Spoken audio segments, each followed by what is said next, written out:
Welcome to Your Family Dog, a podcast dedicated to helping families love living with dogs. Welcome back to Your Family Dog podcast, and I'm so excited to introduce to you my friend Karen Deeds, who's going to speak to us today from the beautiful state of Texas about enrichment with our dogs. And of course, my co-host Julie Fudge Smith is here, and I'm Tina Spring, and we wanted to welcome you back. So I met Karen a few years ago at a family dog conference, and she was equal parts smart, pretty, and hysterically funny. And I learned things, which is always magic, right? To have someone that has ideas outside of what I have to help me bless my customers, and also honestly to lean on when I have questions or maybe a case that's a little bit outside my typical scope. So I'm just crazy excited to share her with all of you. Well, that's just great. And I'm so excited to meet Karen myself for the first time.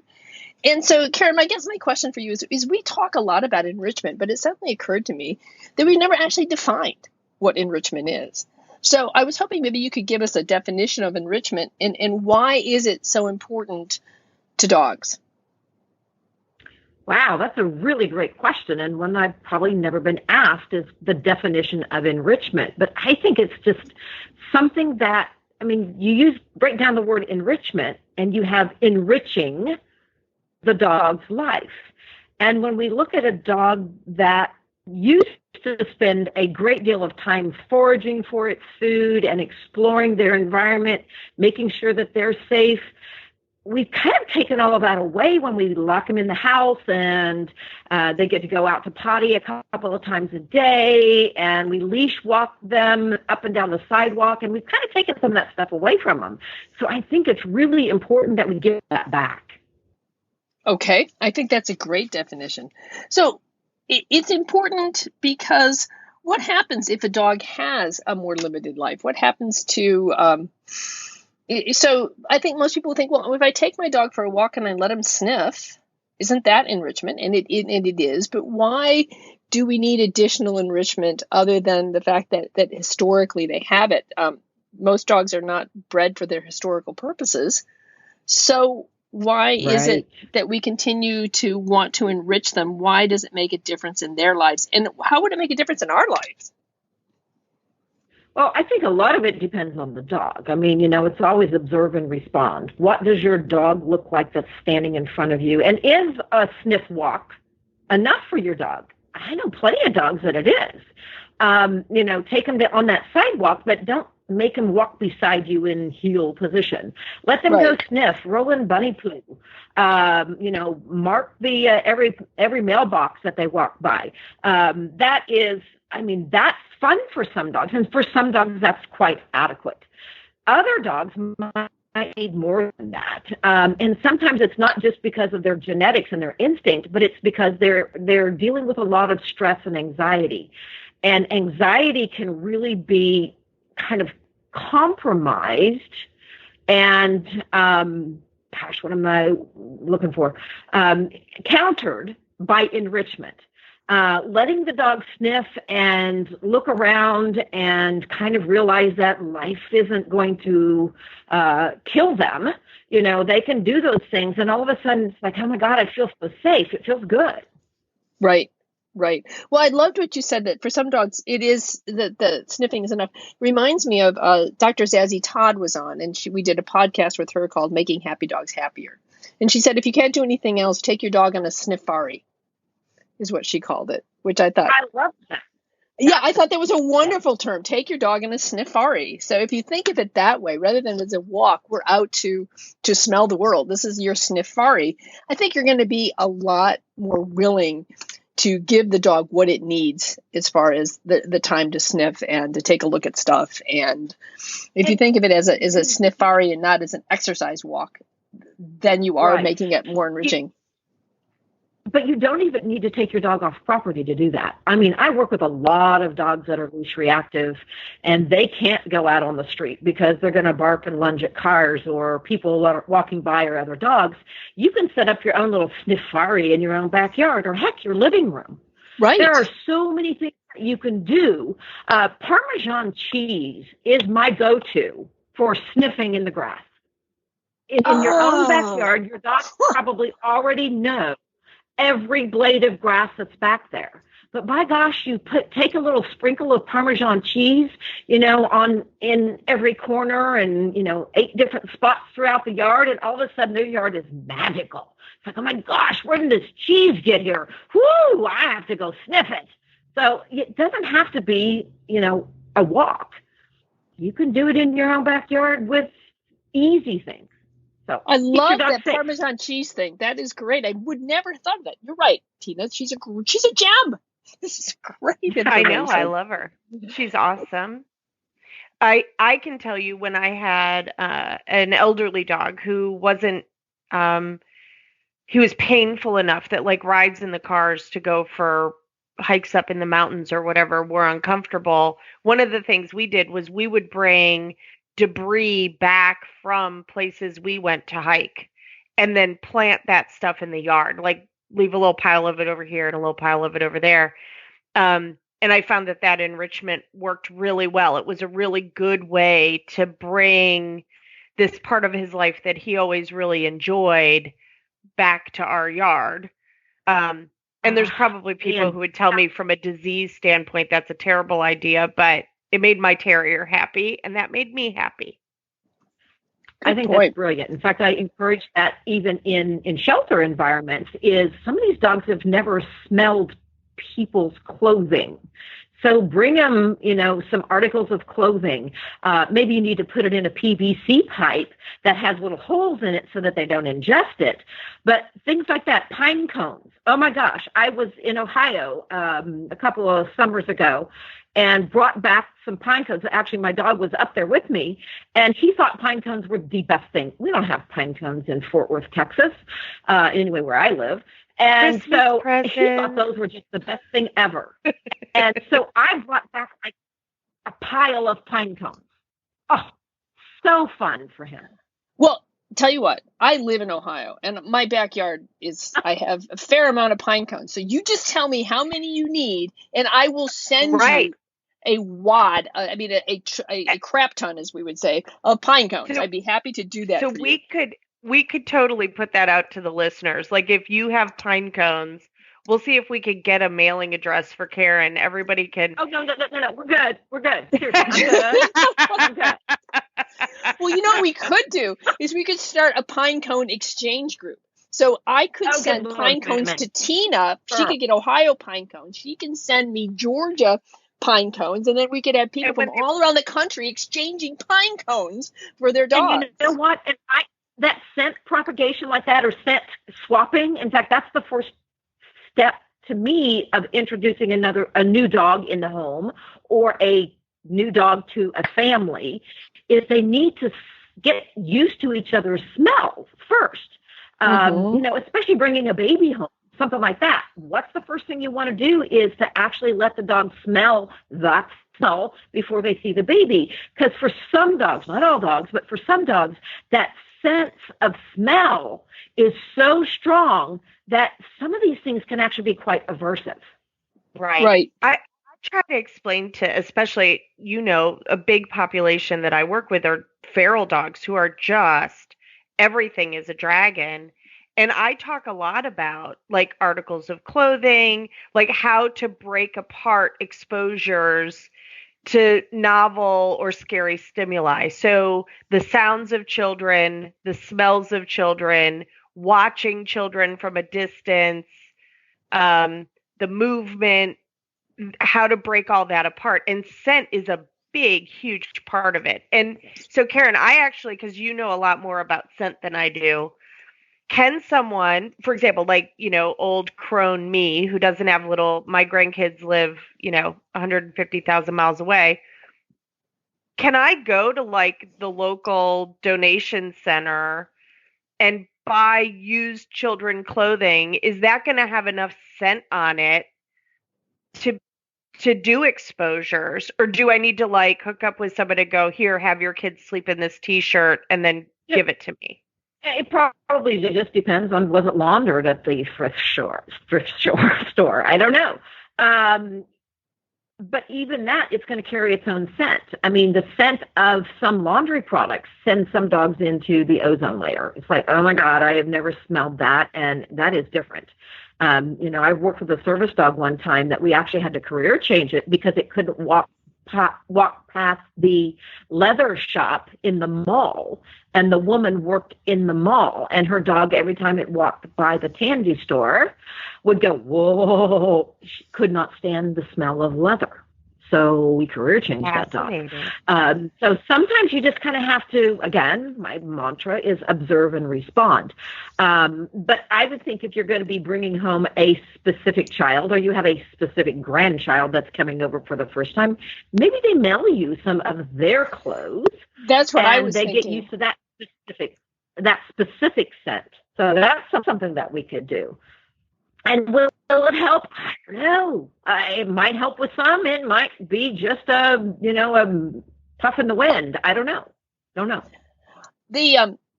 That's really had been my thought too. If you need to condition your dog to a specific child, you probably need a specific scent.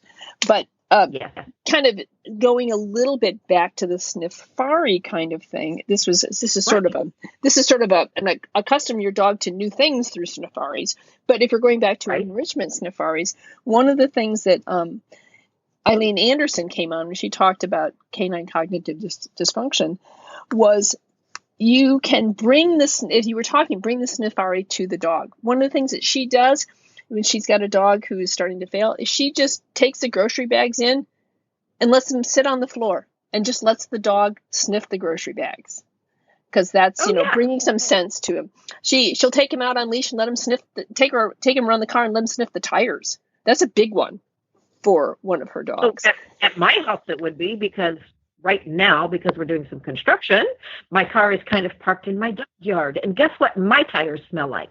Whoa! I bet it is just a plethora of multiple dogs leaving. Yeah, they're little messages. Right. So it can be super easy to give your dog some nose work. And even if your dog is feeble, you're right, either bring stuff into your yard, or even as simple as things as let him sniff the groceries when you bring him inside. That could be just a really wonderful thing, especially for an elderly dog. I found that most of the articles that you have around your house can be some of the funnest for the dogs. I mean, they tend to be for children, right? You buy your child this $50 toy, and then they play with cotton balls. Right? That was my sister. She loved cotton balls. She loved to pull them apart. Okay, so I use a lot of really simple things. Toilet paper rolls, paper towel rolls. Mm-hmm. Maybe you stuff an article of clothing in that and they smell it. Or gosh, put some food in there. How do they eat?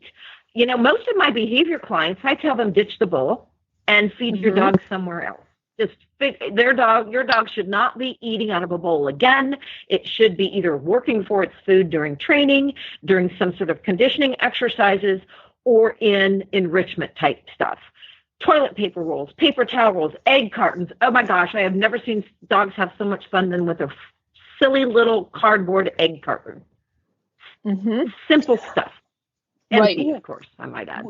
Yes. All of them are empty. Well, however, unless, of course, you're putting food in them.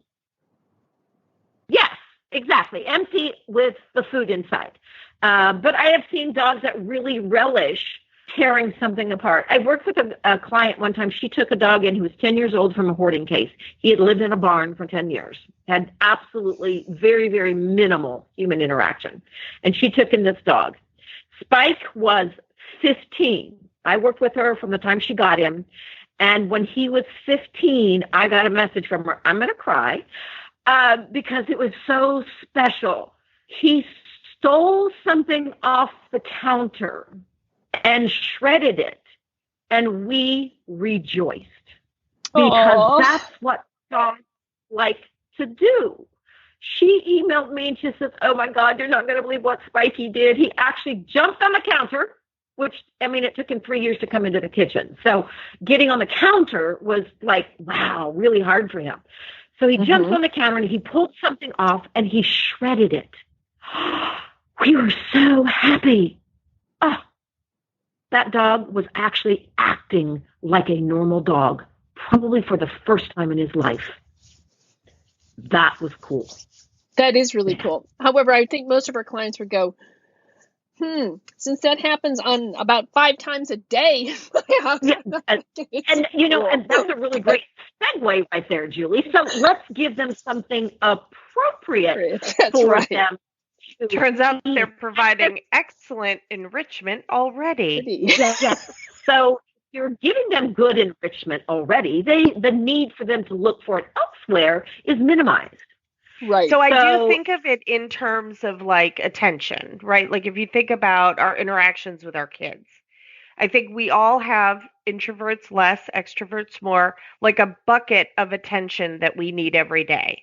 And our kids, our partners, are going to fill that bucket up one way or another. Either we're going to bless them with that enrichment, that attention. We're going to be excited when they come home and hear about their day and interact with them, or they're going to steal it.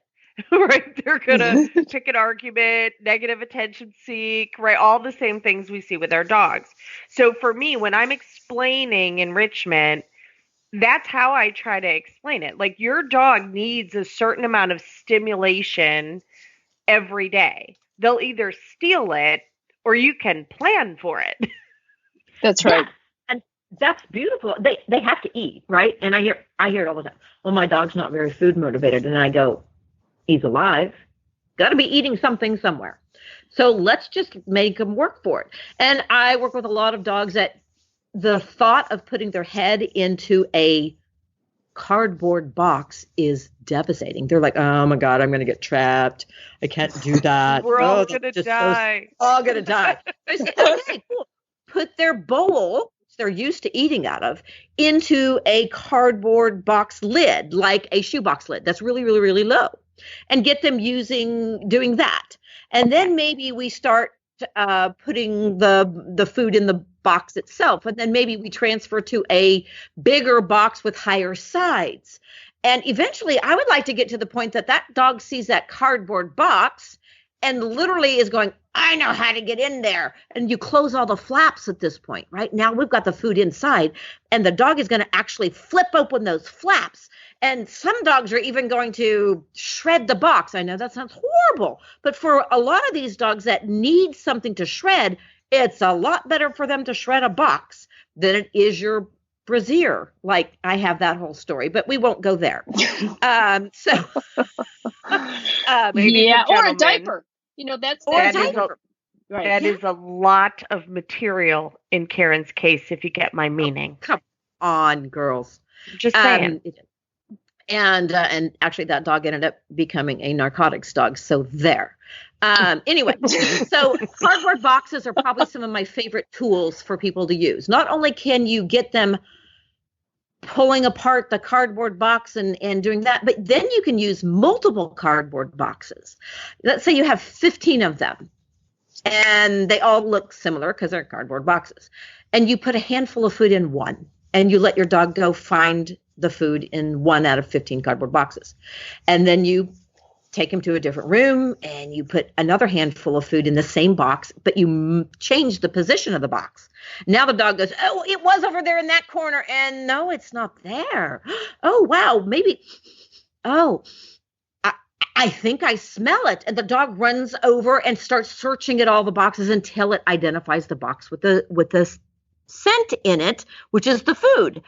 And when we are using the dog's scent, the sense of smell, we are actually engaging the seeking system in the brain. Jacques Panksepp. Read him if you don't know him. And he talks about the seeking system. And that to me is That's why nose work, the sport, is so fabulous and so good for dogs now, is because they're actually teaching the dogs to utilize the seeking system, which is kind of opposite the whole, oh, I'm afraid system. And so they're looking for things, and they're not worried about things because that's their job, is to look for things. And right now, with my behavior cases, I don't really teach them a specific odor to look for, even though that is certainly something we can do. But I just teach them, hunt for your food, whether it's in a bowl in the living room that's tucked underneath the coffee table, or it's 15 bowls in your living room in 15 different places that your dog has to go from bowl to bowl to bowl to bowl to bowl. Or then it's in the backyard. Again, cardboard boxes, bowls, Dixie cups. I don't care what you put your food in. It's just getting the dogs out there to hunt and to engage that seeking system. And to me, that's the difference between food dispensing toys, which I love, but I really like that foraging. Whether it's actually the dogs hunting for food in a receptacle, a box or a bowl, or just take their food if you're feeding kibble and throw it in the grass like you are feeding a bunch of chickens and let them go hunt for that. They can spend days out there. Well, not really. Okay, they can spend minutes out there looking for breakfast instead of eating it in 30 seconds. It's now taking them 30 minutes to eat breakfast. Wow. That's 30 minutes out of the day, out of 24 hours, that you don't have to entertain your dog. Do that 2 or 3 times a day. Wow. You have an hour to an hour and a half of, dude, go do this while I change the baby's diaper. Right? So instead of hide and go seek, it's smell and go seek. Absolutely. And is what we're talking about. Working with students, it actually becomes smell and go seek. Yes. Right. Well, those are all great, and those are easy is, things to do. I mean, the thing that what I try to avoid, and I think Tina does too, is to insist that you have to buy all this special equipment, all these special toys for enrichment, and that's not true. You can do an awful lot of enrichment just with everyday things, as you said, and just delivery systems in a unique way. I mean, one of the things that I've talked about before, because I am innately a lazy trainer, is what this boils down to, is I'll do a kibble hunt where when I had a burner and a golden and a flat coat, I would just take their dinners, their cumulative dinners of about 4 or 5 cups of food, and just throw it all over the patio and the backyard. And you just have to have at it, go have it. And you're right. It takes a long time for them to find every single piece of kibble, but every single piece of kibble must be found. That's the other thing. Well, especially if you have the competition. Now, granted, obviously, you have to watch if you have that dog that's a resource guarder, and they're going to keep all the other dogs from doing that. That is a caveat. That is always the caveat. You can't do it with resource girders. Yes. But that is one thing. I love the foraging in the grass. And people are like, really? I've never heard of that. And I said, just try it. And I can't even tell you the people who've actually solved their fence fighting issues by throwing their dogs in the grass. Yes. I mean, I'm a lazy trainer too. Most of my clients don't have time to train their dogs a lot. So I look for a lot of management ways. And sometimes management alone will actually do a huge amount of behavior modification, just preventing them from practicing the behaviors we don't want. Absolutely. Throwing How many times have we said that? Yes. Right. We say it like every episode. Like feeding the chicken option of tossing kibble out in the yard totally will stop your dog from barking at the neighbor's dogs. Yep. Right. Or the deer or the kids or whatever. And it gives moms and dads I don't know, it's like growing another arm. That's how I think about it. It's like growing another arm. And if kibble's not a good enough reason, then I don't care. Shred up some chicken. Parmesan cheese. Or parm. Right? It's not going to be, or stuff a Kong with really yummy stuff and throw the Kong out there, add another layer. Yeah, my next thing is, we can use food dispensing toys. Again, there are so many out there. I'm not a huge puzzle person. Those little food dispensing puzzles that the dog moves the block this way and then that way and that way. They do that once, they're done. bam, bam, bam, bam, bam. Thank you, ma'am. We're done. They figure it out really fast. And, after about 3 repetitions, the dogs are going, oh, I know how to work this puzzle. And it takes me 2.9 seconds to get all the food out of it. Right. The first time it may have been, I don't know, 30 seconds or 3 minutes or 30 minutes, whatever. But once they learn the puzzle, yeah, you're pretty much done. Take it to Goodwill, get a new one. But I also recommend, especially for busy families, is have a food prep night, especially if you have children in the house. What a great way for the children that can to interact with their dog indirectly. So tonight's food stuffing night or Kong stuffing night, and we're going to make 7 Kongs, and you're going to put kibble with a little bit of yogurt, and then we're going to freeze that. And you make different concoctions in your stuffed Kongs. Every Sunday night, you make 7, so you have a week's worth of, oh, wow, I really need to put the baby to sleep or read a nursery to somebody. And here, dog, suck on that for 30 minutes while I do this. That's great stuff. It is.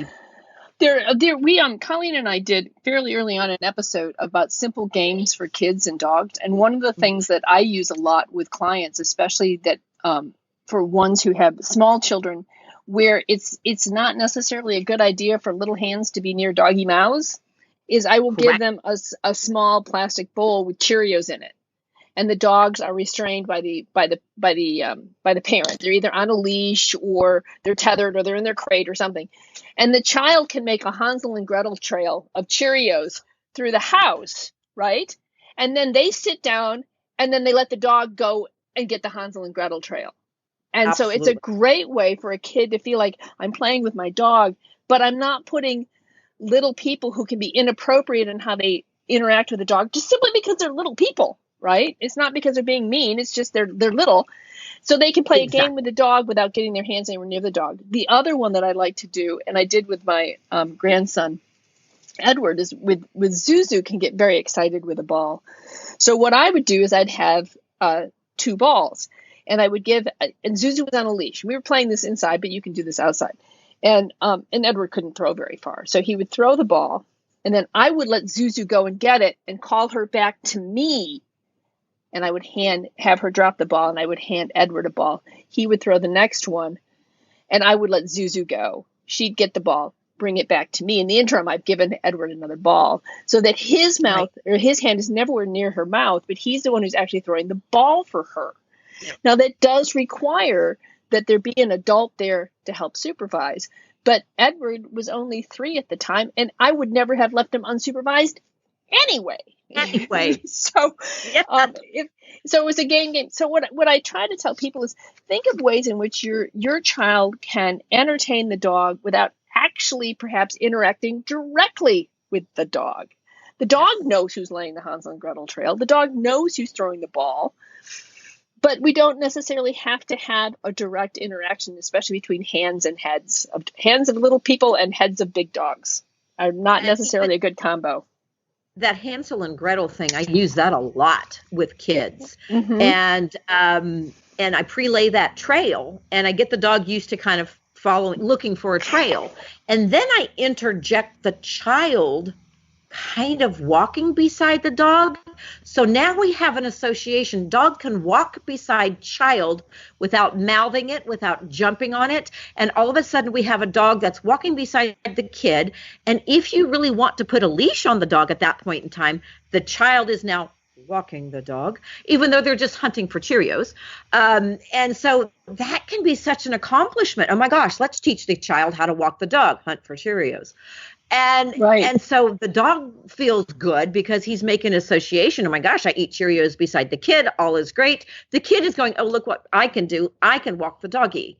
And wow, that is so powerful for both dog and child. It's awesome. And I actually use some of this stuff even with really relatively young toddlers, right? Yes. Who are not necessarily able to use the same cues we're utilizing. So lots of the moms and dads I work with, we teach a settle mat exercise so that they can get the dog to move.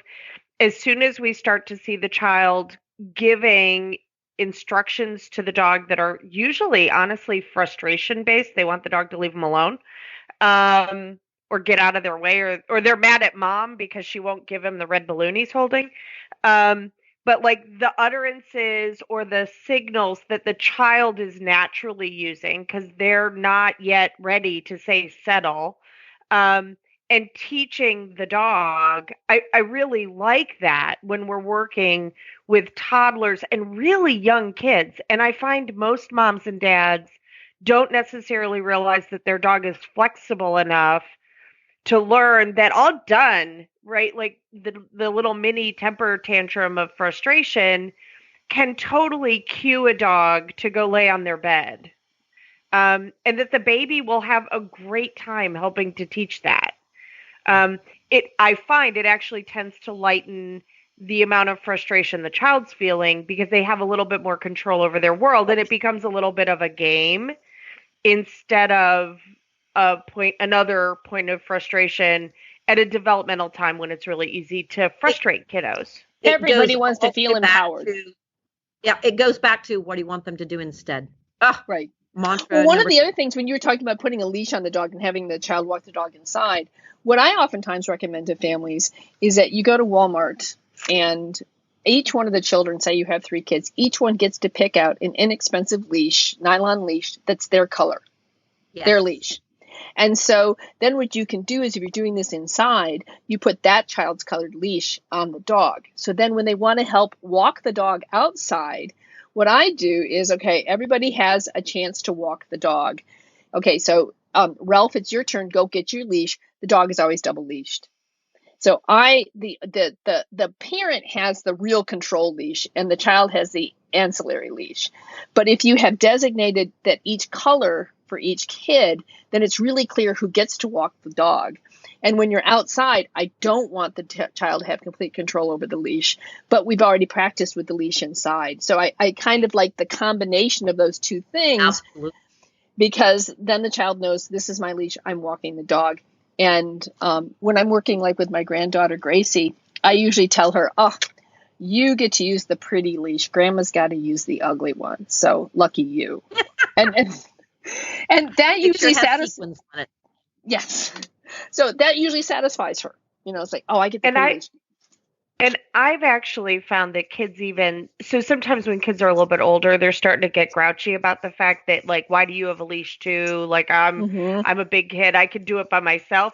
I've found that waist leash, whether it's you run a belt through the handle of your leash and just put it around your waist, or an actual waist leash that attaches to your waist and is designed for that job, works really great because now you're not, as the adult, necessarily controlling the dog, but you do have that one, it's like a rock climber safety rope that the dog, if everything goes wrong, we don't have a dog getting hit by a car or knocking or pulling a child down.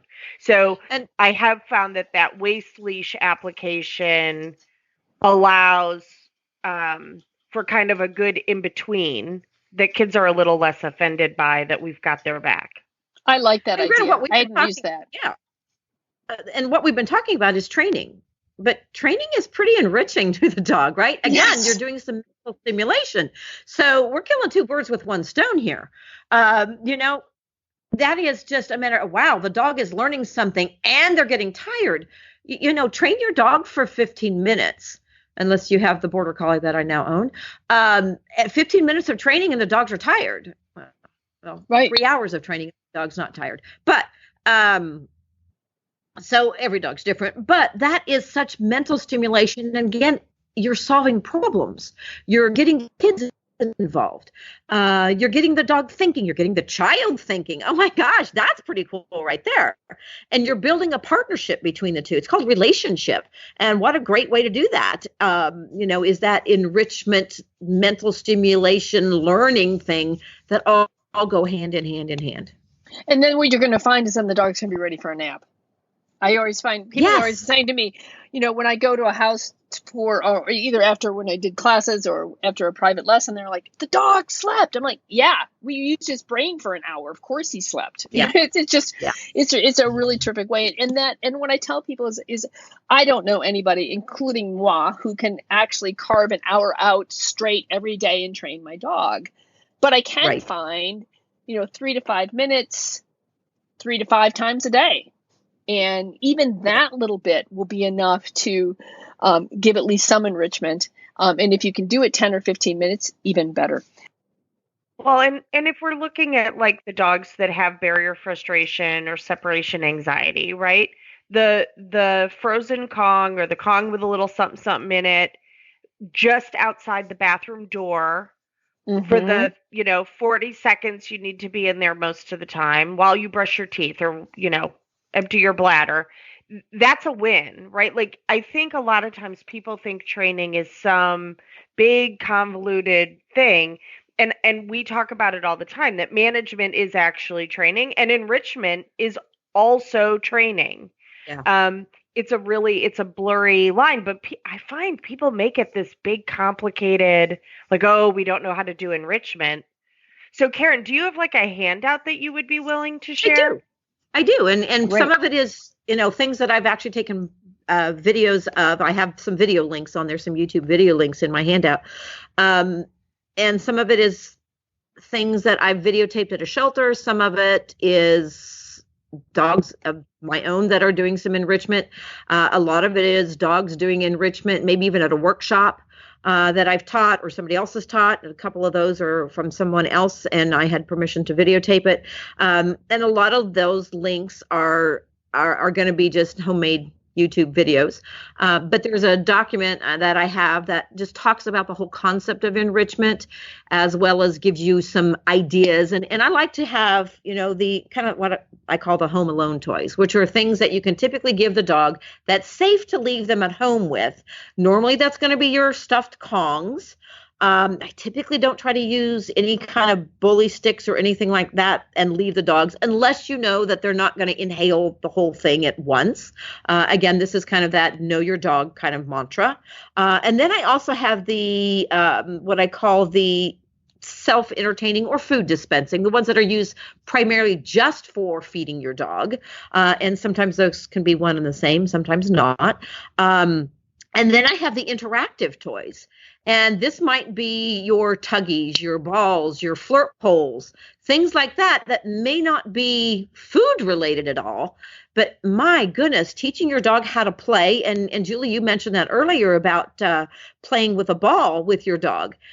Tug is actually an amazing game to play with your dog.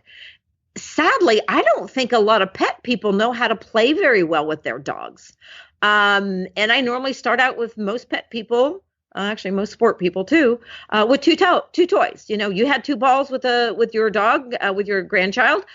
I always have two tug toys, and I play with one, and it's like the rabbit. We're shaking the rabbit, right? The dog's got the rabbit. He's killing the rabbit. Let's just say that. And then the rabbit dies. So I try to keep this toy as still as possible.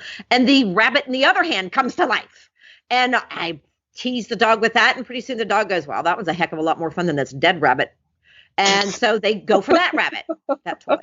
And I play with that toy, and then it dies. And then I switch to the other one. So it's left hand to right hand to left hand to right hand. Pretty soon the dog starts to learn that when my toy slows down and stops moving, let go, because the other one's going to come alive. And so guess what? I can interject out at one point in time, and bada bing, bada boom. I've actually addressed major resource guarding of toys by teaching appropriate play. And most pet people don't know that, especially when it comes to tuggy toys. So, you might have to have Karen back on just to explain good tug toy and play etiquette. That would be great. I'd love to have you back. Well, Karen, this has been terrific. If you could give us that handout, we can put that on the webpage, as well as I would love to have a link to the Seeking System by Jacques. I can't pronounce his last name. Yeah, him. Okay, yeah. So we'll get a link for that, and we'll have links to some of the other podcasts that we have mentioned, like the one on simple games for kids, Zazie Todd and Elaine Anderson, so you can look up those things as well. Well, and isn't there a new book, Karen? There are actually a couple of new books out nowadays on canine enrichment. And everybody asks me to write one. I'm like, you know what? Everybody else can write it, and I'll just hang tight. So there's a couple of new books, and I want to give a shout out to Emily Strong and Allie Bender. They're also certified dog behavior consultants like myself through the IAABC. Shout out to those guys. It's called Canine Enrichment for the Real World. It's available through DogWise, and it's really pretty new. I think it just came out like in the last month. I'm very excited. I haven't read it, but I have no doubt that those two have put together a heck of a little book. So that's something good to look for. All right. Well, we'll put a link for that as well on the webpage. So thank you. That was terrific. I really think that you have given us all some great ideas and some fairly inexpensive and easy things. I mean, that's it. The easier it is and the simpler it is, the more likely you are going to do it and that our listeners are going to do it as well. So awesome.